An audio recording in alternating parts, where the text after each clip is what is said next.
Hello दोस्तों कैसे हो आप लोग। तो दोस्तों आज के इस वीडियो में हम top 10 minor major project in civil engineering, हमारा जो सिविल इंजीनियरिंग है इसमें टॉप 10 माइनर और मेजर प्रोजेक्ट है, इसके ऊपर हम डिस्कस करने वाले हैं। हाँ दोस्तों, चैनल पे नए चैनल को सब्सक्राइब करिए, साथ साथ बेल आइकन को प्रेस करना ना भूलिए। दोस्तों हमारा सिविल इंजीनियरिंग का डिप्लोमा से है, अब आप बीटेक या बीई से है तो आपका फाइनल ईयर होता है, उसमें आपको प्रोजेक्ट बनाना पड़ता है जो लास्ट सेमेस्टर होता है। जैसे आप इंजीनियरिंग में फाइनल ईयर में जैसे हम 8वां सेमेस्टर में क्या करते हैं, प्रोजेक्ट बनाते हैं। और साथ ही साथ डिप्लोमा में हम फाइनल ईयर में होते हैं तो 6 सेमेस्टर में क्या, 6वां सेमेस्टर में क्या होता है, हमारे जो दोस्तों प्रोजेक्ट बनाना पड़ता है। तो दोस्तों वो जो प्रोजेक्ट है वो किन टॉपिक के ऊपर बनाना से अच्छा होगा, उसका आइडिया कैसे लाए, तो दोस्तों इस वीडियो में जान सकते हो। दोस्तों वैसे तो हम इसके ऊपर हम वीडियो ऑलरेडी बना चुके हैं। ये दोस्तों ये जो प्रोजेक्ट आप देख रहे हो, ये इसमें टॉप 10 प्रोजेक्ट की हम लिस्ट लेकर आए हैं। इसमें हम ऑलरेडी वीडियो बनाकर हम समझा भी दे, पर उसमें हम क्या कहते थे दोस्तों, सरफेसली आपको समझाए थे, पर इस पार्टिकुलर वीडियो में हम डीपली आपको समझाने वाले हैं। दोस्तों हम इससे पहले का जो टॉपिक था उसमें हम top 15 project in civil engineering, हमारा जो टॉप माइनर मेजर प्रोजेक्ट होता है डिप्लोमा का सिविल इंजीनियरिंग और बीई का सिविल इंजीनियरिंग स्टूडेंट के लिए, उस पर हम ऑलरेडी वीडियो बना चुके हैं। आप आई बटन में क्लिक करके वो वीडियो देख सकते हो। तो चलिए दोस्तों इस वीडियो में हम टॉप 10 माइनर मेजर प्रोजेक्ट को हम डिस्कस करेंगे और उसका हम डीपली हम समझेंगे, वो प्रोजेक्ट कैसे करना है, उस प्रोजेक्ट में क्या चीज़ करना होता है, मेथोडोलॉजी कैसा होता है, लिटरेचर रिव्यू कहाँ से लाएँ, ठीक है, रेफरेंस कहाँ से, इन सारी चीज़ को हम आपको समझाने वाले हैं। तो चलिए ये टॉप 10 प्रोजेक्ट है, इसको हम डीपली समझने की कोशिश करते हैं। और इससे पहले का जो वीडियो था उसमें top 15 minor major project in civil engineering, हमारा जो सिविल इंजीनियरिंग का फाइनल ईयर इंजीनियरिंग में जो हमारा प्रोजेक्ट बनाना पड़ता है उसके हम ऑलरेडी समझ चुके हैं, बुझ चुके हैं। तो दोस्तों उसमें हम आपको सर्फेसली समझाए थे, पर इसमें हम वीडियो लंबा ना हो इसीलिए हम 10 टॉपिक, सिर्फ हम 10 प्रोजेक्ट का लिस्ट लेकर आए और इसमें हम आपको डीपली समझाएंगे। और आप फर्दर आप अपना डिप्लोमा है या बीई है या बीटेक है तो आप उसमें फाइनल ईयर के रूप में प्रोजेक्ट कर सकते हो। और दोस्तों आप एक बात बताते हैं, डिप्लोमा का जो प्रोजेक्ट होता है, इससे पहले भी आपको बताया था, डिप्लोमा का जो प्रोजेक्ट होता है वो प्रोजेक्ट बेसिस होता है, पर इंजीनियरिंग का जो होता है वो रिसर्च ओरिएंटेड होता है, खासकर रिसर्च पर फोकस करते हैं।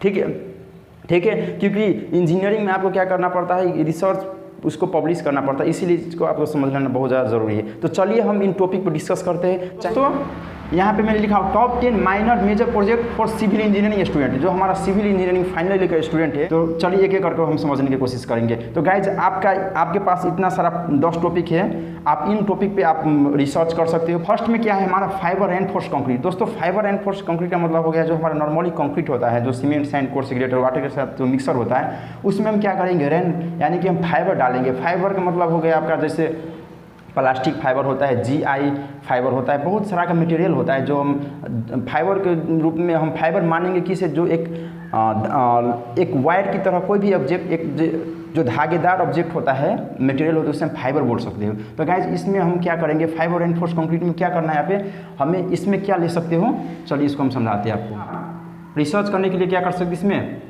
जीआई सीट यूज कर सकते हो, ठीक है। एक दूसरा क्या होगी, जीआई वायर, एक प्लास्टिक, और चौथा आप इसमें पीवीसी, ठीक है, पीवीसी इसमें यूज कर सकते हो। पीवीसी का छोटा छोटा कट पीस होता है ना, उसको यूज कर सकते हो। जीआई सीट हो गया, जैसे हमारा गल्वनाइज आयरन का सीट, जैसे हमारा चादरे होता है, पतले पतले चादरा होता है, वो आप यूज कर सकते हो। गाइज वो उसमें क्या करना है, इसमें छोटा छोटा साइज, यानी कि 4 mm से लेके 4 mm टू 4 mm, यानी कि मतलब ये हो गया आपका 4 mm, मान लो नहीं से, यानी कि 4 mm इधर से हो गया, 4 mm इधर से हो गया, स्क्वायर में यूज करना है। इस तरह का छोटा छोटा ब्लॉक इसमें छोटे छोटे यूज करना है, एक कंक्रीट में यूज करना है, ठीक है। हमें क्या करना है, नॉर्मल कंक्रीट बनाना है, उसमें क्या करेंगे, ये मटेरियल यूज करना है। और जैसे हम जीआई वायर, हम इसमें क्या करेंगे, वायर यूज करेंगे, जो हमारा छत ढलान करते हैं उसमें हम क्या करते हैं, बीम हो गया, कॉलम हो गया, उसमें हम तार बांधने के जो तार यूज करते हैं ना, वायर यूज करते हैं, ठीक है, वो क्या है, जीआई वायर है। तो आपको क्या करना है, 2 cm से लेके 4 cm इतने साइज तक का आपको क्या करना है, वायर क्या करना है, कंक्रीट में यूज करना है। इसी तरह से प्लास्टिक हो गया, इसी तरह से पीवीसी हो गया, छोटे छोटे पीवीसी का छोटे छोटे पीस होता है, छोटे छोटे बहुत दानेदार वाला होता है, उसमें क्या करना है, यूज करना है। और प्लास्टिक में भी दानेदार प्लास्टिक होता है, उसको हम क्या करना है, यूज करना है कंक्रीट बनाने के लिए। तो गाइज इसमें हम इस प्रोजेक्ट को कैसे करेंगे, तो चलिए आपको बताते हैं। गाइज ये रेनफोर्समेंट कंक्रीट हम क्या करेंगे, ब्लॉक बनाएंगे। हमें क्या करना है, ब्लॉक लेना है। जैसे हमारे सिविल इंजीनियरिंग मटेरियल के लैब में क्या होता है, ब्लॉक होता है, इस तरह का ब्लॉक होता है, देखते होगे माउल्ड, जिसे माउल्ड बोलते हैं। वो कितना होगा, अलग अलग डायमेंशन का हो सकता है। नॉर्मली क्या होता है, ये 15 सेंटीमीटर इंटू 15 सेंटीमीटर, और ये 15 सेंटीमीटर लंबाई हो गया, 15 सेंटीमीटर चौड़ाई हो गया, 15 सेंटीमीटर का हाइट हो गया। इसी तरह से ये क्या होता है L into B into H, यानी कि 15 इंटू 15 का क्या होता है ये क्यूब, ये मॉल्ड होता है। ठीक है, इस तरह से क्या होता है ये मॉल्ड होता है। तो ये मॉल्ड में क्या करना है हमें आप मान लो क्या करना है, हमें ये टेस्ट करना है, ये प्रोजेक्ट को सक्सेस करना है। इसमें क्या करना है, फर्स्ट में आप क्या करिए, फर्स्ट में normal cement sand coarse aggregate लेना है और इन तीनों का वेट करना है। तीनों का वेट करके हम क्या करना है, फर्स्ट में हमें फिल करना है। ये फर्स्ट मॉल्ड हो गया। इसी तरह से इसमें आप नॉर्मली क्या करिए 12 माउल्ड लीजिए, 6 माउल्ड क्या करिए क्यूबिक ब्लॉक होना चाहिए और 6 माउल्ड हो गया आपका सिलेंड्रिकल क्यूब होना चाहिए, ताकि हम इसमें टेंसाइल और कंप्रेसिव दोनों चेक कर सके। ठीक है, हमारा जो फाइबर एनफोर्स कंक्रीट है इसमें हम टेंसाइल और कंप्रेसिव दोनों टेस्ट करें। इन पॉइंट ऑफ व्यू से हम क्या करेंगे, 6 माउल्ड हम क्यूबिक लेंगे और 6 माउल्ड हम क्या करेंगे सिलेंड्रिकल लेंगे। 1 2 3 4 5 ये क्यूबिक माउल्ड हो गया। ये हमारा जो माउल्ड है क्यूबिक हो गया। अब सिलेंड्रिकल माउल्ड लेना है। सिलेंड्रिकल माउल्ड इस तरह से होता है। ठीक है, सिलेंड्रिकल माउल्ड। ठीक है, इस तरह से 6 माउल्ड यहाँ पे भी लेना है।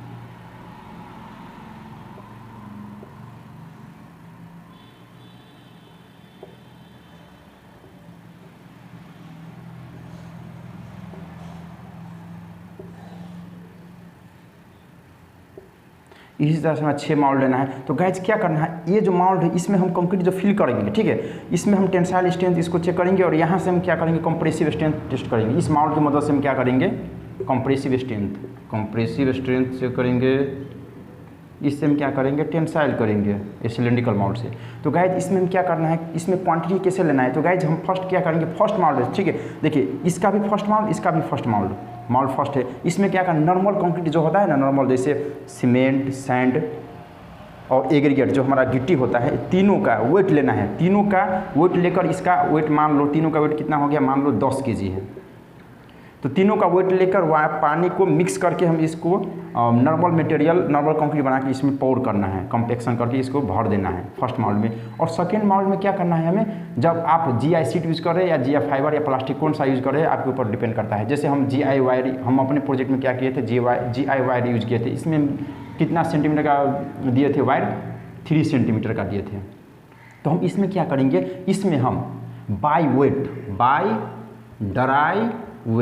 ड्राई वेट के हम क्या करेंगे 3%। इसमें हम क्या करेंगे फाइबर यूज करेंगे। वो भी कितने साइज़ का फाइबर, 3 सेंटीमीटर, यानी कि लगभग 1 इंच से थोड़ा बड़ा। इतने बड़ा फाइबर हम टुकड़ा छोटे छोटे पीस को काट करके इसमें हम यूज करेंगे। जैसे मान लो हमारा ये नॉर्मल ड्राई वेट कितना है इसका 10 kg है। तो इसमें हम क्या करना है 3% डालना है। तो 3% को पॉइंट में लागू तो कैसे होगा 0.03, यानी कि 10 इंटू 0.3 करोगे तो कितना होगा 10 इंटू 0.03। देखिए ये जो वैल्यू आएगा ये केजी में आएगा।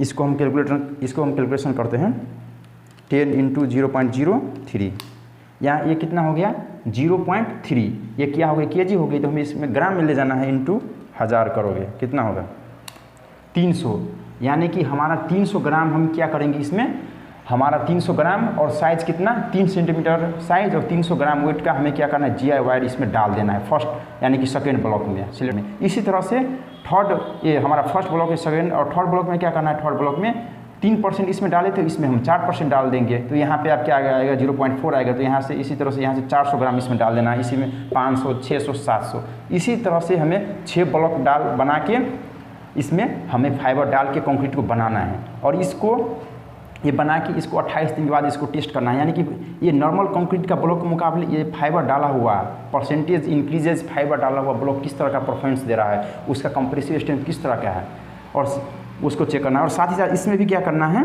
इसमें भी पहला नॉर्मल कंक्रीट बनाना है। जैसे सीमेंट सैंड कोर्स एग्रीगेट तीनों का वेट ले लेना है। जैसे तीनों का वेट मान लो 15 kg है, तो फर्स्ट में 15 kg हो गया। और इसमें क्या करिए वाटर के साथ मिक्स करके इसको कंक्रीट पाउडरिंग कर दीजिए, नॉर्मल कंक्रीट हो गया। ये नॉर्मल कंक्रीट हो गया, नॉर्मल कंक्रीट ब्लॉक हो गया, ठीक है, सिलेंड्रिकल ब्लॉक। इसमें क्या करिए, इसमें भी क्या करिए, इसमें 3% रखिए। तो 3% रखोगे तो क्या होगा 0.03 इंटू इसमें ड्राई वेट कितना था इसका, सिर्फ ड्राई वेट लेना है, ना कि वेट, गीला हुआ वेट नहीं लेना है। तो जैसे 15 हो गया, तो इसको मल्टीप्लाई करोगे कितना होगा 0.03 इंटू 15 करो कितना होगा 450 इंटू 1000 करो ये 450 क्या हो गए आपको ग्राम हो गए, यानी कि इसमें फर्स्ट माल में 450 ग्राम डालना। इसी तरह से इसमें 4%, इसी तरह से 5%, 6, 7, इसी तरह से आपको क्या करना है, फाइबर को परसेंटेज इंक्रीज करके उसको 28 डे यानी कि 28 दिन तक इसको क्या करना है, पानी में रखना है। यानी कि फर्स्ट डे क्या करिए, इसको पहले ये मटेरियल को मतलब इसमें मोल्ड में सेट करिए, मतलब उसको कॉम्पैक्शन करिए। इसके बाद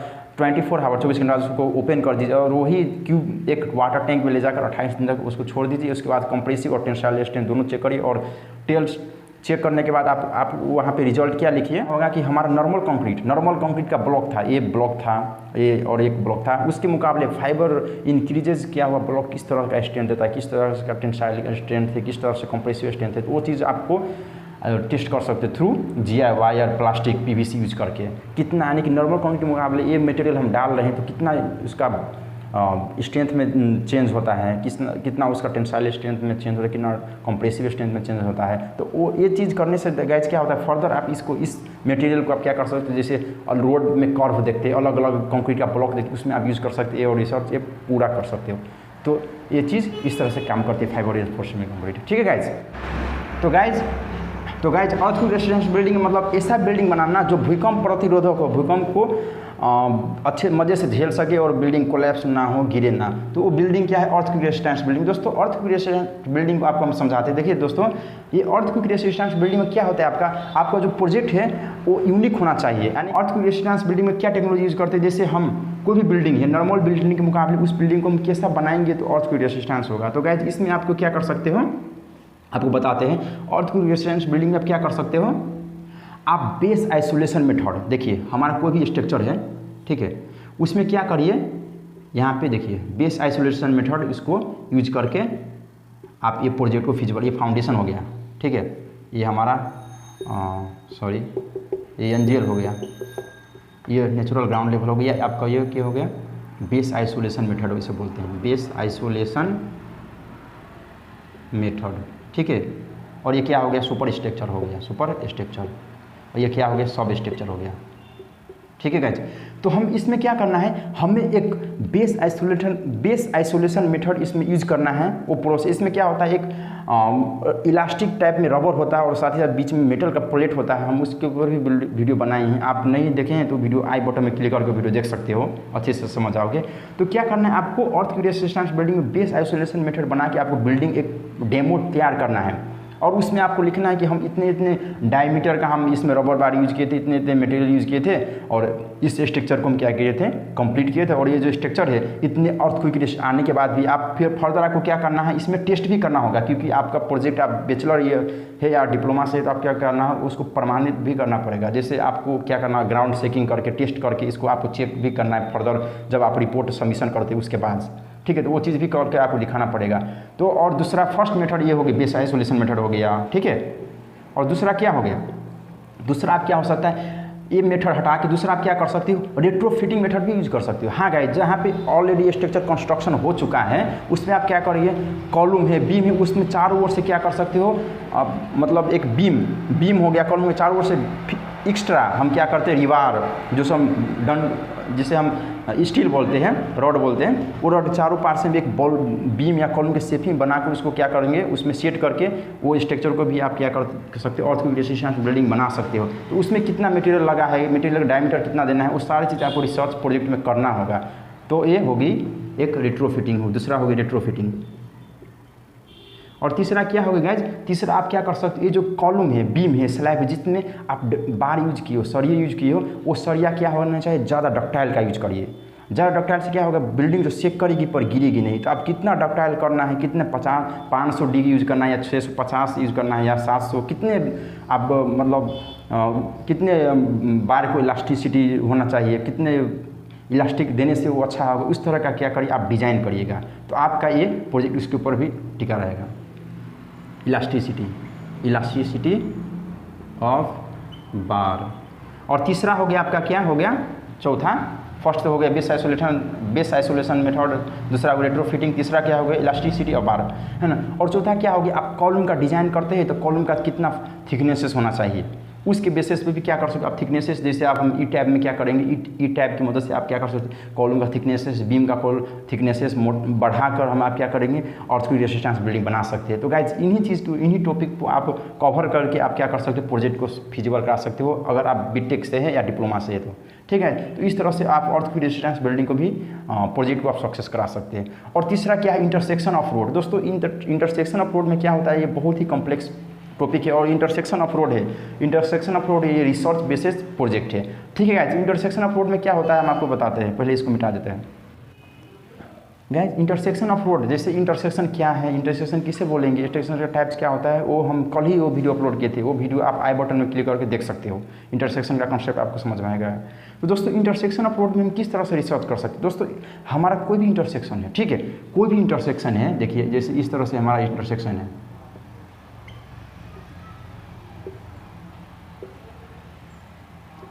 हमारा कोई भी इस तरह से इंटरसेक्शन है, ठीक है गाइज, लाइन हो गया, एक लाइन हो गया, ये लाइन, इस तरह से इंटरसेक्शन है गाइज, ठीक है ना।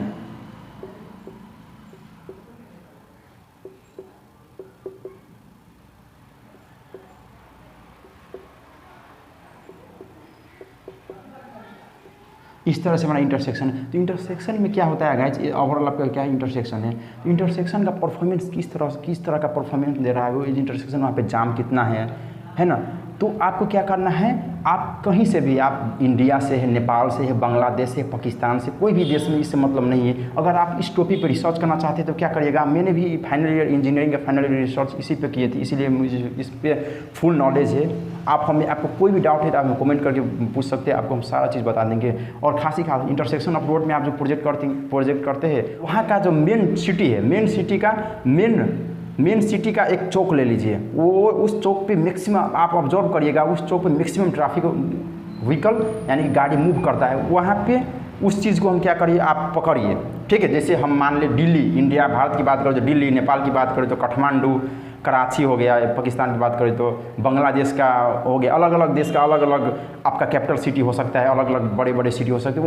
वहाँ का इंटरसेक्शन को चूज करिए और वहाँ पे नोटिस करिए कि किस इंटरसेक्शन पे, किस चौक पे मैक्सिमम व्हीकल फ्लो होता है, गाड़ी चलता है, गाड़ी जाम किस चौक पे होता है, वहाँ पे रिसर्च करिएगा। क्योंकि ये जो इंटरसेक्शन ऑफ रोड है, नॉर्मल फ्लो होने वाले व्हीकल के लिए एप्लीकेबल नहीं है, उस पर करके भी आप कुछ नहीं कर सकते हो। क्योंकि जहाँ पर जिस इंटरसेक्शन पर आप रिसर्च करोगे वहाँ पर आपको क्या करना होता है, अंडरपास, अंडरपास हो गया, ओवरपास हो गया, इसी तरह से आपका वहाँ पे हो गया सिग्नलाइज इंटरसेक्शन, यानी कि उस सिग्नल को इम्प्रूवमेंट करना है, ठीक है। रोड को जहाँ पे इंटरसेक्शन, वहाँ का ये जो रोड है उसको लेन को बढ़ाना है या घटाना है, क्या करना है, या ये जो इंटरसेक्शन को उसका चौड़ाई को बढ़ाना है, क्या करना है, वो आपको रिसर्च के थ्रू पता लगेगा। कब लगेगा, जब आप हाई डेंसिटी फ्लो व्हीकल वाला इंटरसेक्शन को चूज़ करोगे तभी। तो इसीलिए आप क्या करिए, मेन सिटी को टारगेट करिए, वहाँ पे रिसर्च करिएगा। जैसे हम रिसर्च किए थे, मेरे देश नेपाल का राजधानी काठमांडू का बानेश्वर चौक है, वो बहुत ही हाई पॉपुलेटेड और हाई व्हीकल ट्रैफिक फ्लो वाला एरिया है, जोन है, इसीलिए वहीं पे हम रिसर्च किए थे, ठीक है जी। तो ये इंटरसेक्शन ऑफ रोड पे आप ये तो समझ गए क्या करना है। तो उसमें अब क्या करना होता है, आपका पीक हावर का, जैसे नेपाल की बात करें तो नेपाल का पीक हावर कितना है, 9 to 11 AM, ठीक है, ये मॉर्निंग हो गई, और 4 to 6 PM ये इवनिंग हो गई। आपको क्या करना है, देखिए आपको पीक हावर का डाटा लेना है। हाँ, ये नोटिस करिए, जब आप इंटरसेक्शन ऑफ रोड को ले रहे हैं तो आप डाटा ले रहे हैं तो क्या करिए, पीक हावर का, हाँ वो चीज़ नोटिस करिए कि उस दिन कोई भी सरकारी विदा होना, छुट्टी नहीं होना चाहिए, वो यानी कि उस दिन ऑफिस लगना चाहिए, स्कूल कॉलेज लगना चाहिए, तभी आप पीक हावर का डाटा ले सकते हैं। यानी कि पीक हावर का मतलब कि मैक्सिमम डाटा आप ले सको, मैक्सिमम व्हीकल जिस दिन फ्लो होता है उसी दिन को डाटा लेना है, और वो डाटा आपको मिनिमम एक हफ्ता तक का लेना है या 3 दिन तक का डाटा लेना है।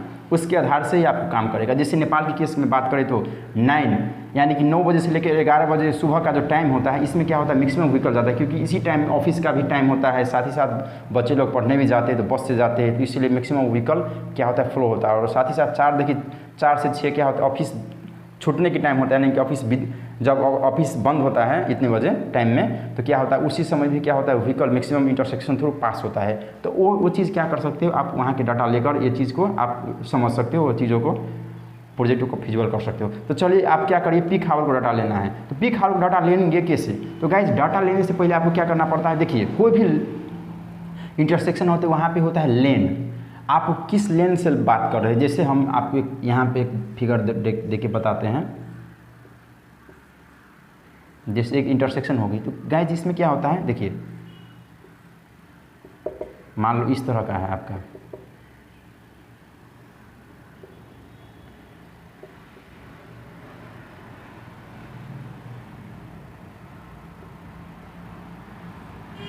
आपका इंटरसेक्शन इस तरह से हो सकता है। तो गाइज देखिए ये जो मेन लेन है जिसे हम स्पीडवे कहते हैं, इसे हम मेन लेन कहते हैं, ठीक है। यानी कि बीच का लेन को हम मेन लेन बोलते हैं, ठीक है। इसे हम मेन लेन बोलेंगे, यानी लेन। और ये दोनों साइड का लेन है, नोटिस करिए ये दोनों साइड का लेन, इसे हम सर्विस लेन बोलेंगे, सर्विस लेन। यहाँ पे भी सेम है, ये दोनों साइड का लेन है, क्या है, सर्विस लेन। और ये जो बीच का लेन है वो क्या है, मेन लेन।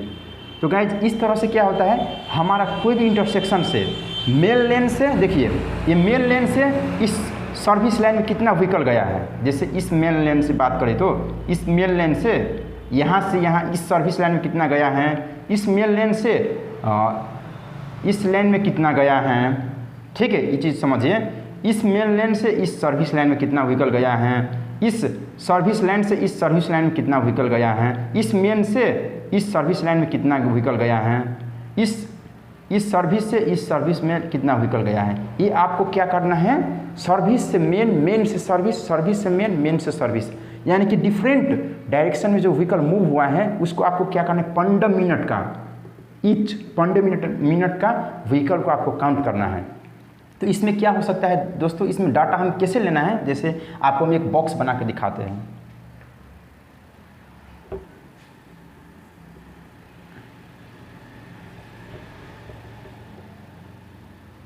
तो गाइज हम जो डाटा लिए थे वो हम क्या किए थे, नेपाल की बात करें तो हम जो काठमांडू में जो डाटा लिए थे वो क्या लिए थे, जो कंट्रोल ऑफिस होता है इंटरसेक्शन पे, आपको पता है सीसी कैमरा लगा होता है, वहाँ से हम कंट्रोल रूम में जाके वहाँ पे बैठ के खुद एक एक व्हीकल को काउंट करके लिए थे। आप कैसे भी ले सकते हो, आप क्या करिए, इंटरसेक्शन पे जाइए, वहाँ पे आपका नॉर्मल आपका आईफोन कैमरा है या अच्छे वाला कैमरा है, तो क्या करिए एक स्टैंड लगा कर क्या करिए उस पर वीडियो बना लीजिए दिन भर का, है ना। वो वीडियो बना के क्या करिए, आप वहाँ से डाटा लाकर रूम में बैठ के लैपटॉप में कंप्यूटर में बेस के आप काउंट करके भी कर सकते हो। नहीं तो कंट्रोल रूम में आपको जो पुलिस का कंट्रोल रूम होता है, ठीक है, वहाँ से ट्रैफिक प्रहरी का, ट्रैफिक पुलिस का या पुलिस का, है ना, कंट्रोल रूम, वहाँ से जाके भी आप ये डाटा ले सकते हैं।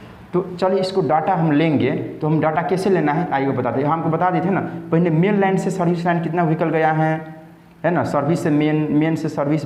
जैसे आप मान लो ये दिल्ली हो गया, फॉर एग्जांपल में ये दिल्ली हो गया, एग्जांपल दे रहे हैं सिर्फ, ये मुंबई हो गया, मुंबई, ये हो गया हमारा कानपुर, एग्जांपल दे रहे हैं, ठीक है, एग्जैक्ट तो ऐसा नहीं है, फिर हम एग्जांपल दे रहे हैं। और ये हो गया कलकत्ता, कलकत्ता। इस तरह से गाइस हमें 4 रूट है, तो हम क्या लिखोगे, देखिए डाटा लेना किस तरह से, Calcutta main to Delhi service, Calcutta main, देखिए कलकत्ता का मेन क्या है, ये हो गया बीच का, और दिल्ली का सर्विस ये हो गया। इस तरह से डाटा लेना है, कलकत्ता मेन, जैसे देखिए हम यहाँ पे एक टेबल बना देते हैं, ठीक है, एक टेबल बना देते हैं। चलिए ये टेबल बना ये बहुत ज़्यादा ये चीज़ को आप समझिएगा, ठीक है गाइज। हम इसी टॉपिक में लंबा वीडियो हो सकती है। चलिए यहाँ पे लेन की बात करें, यहाँ पे बस, बाइक, कार, टेम्पू, यहाँ पे एक कर दीजिए ट्रक। चलिए ना, हम बुझने के लिए हम बता रहे हैं आपको। तो लेन हो गया, तो फर्स्ट लेन में क्या है आपको, कोलकाता मेन से दिल्ली सर्विस, कोलकाता के मेन से डी सर्विस। इसमें बस कितना गया है, ये डाटा कितने मिनट में लेना है, 15 मिनट का, ठीक है। देखिए 15 मिनट तक आपको बैठ के वहाँ पे गणना है, इस मेन से इस सर्विस में कितना गया है। तो मान लो बस 20 गया है, बाइक 10 गया है, कार 15 गया है, टेम्पू 2 गया है, ट्रक 3 गया है, ठीक है। तो गाइज ये चीज़ क्या है, हमें ये पता चल गई, यानी कि 15 मिनट में हमें इतना डाटा लेना है इस सर्विस से मेन, तो हमें ये पता चल गई। और दूसरा क्या हो सकती है आपको, कलकत्ता सर्विस से दिल्ली मेन तक। देखिए कलकत्ता सर्विस ये है और दिल्ली मेन से, देखिए इस सर्विस इस मेन में कितना व्हीकल गया है, ठीक है।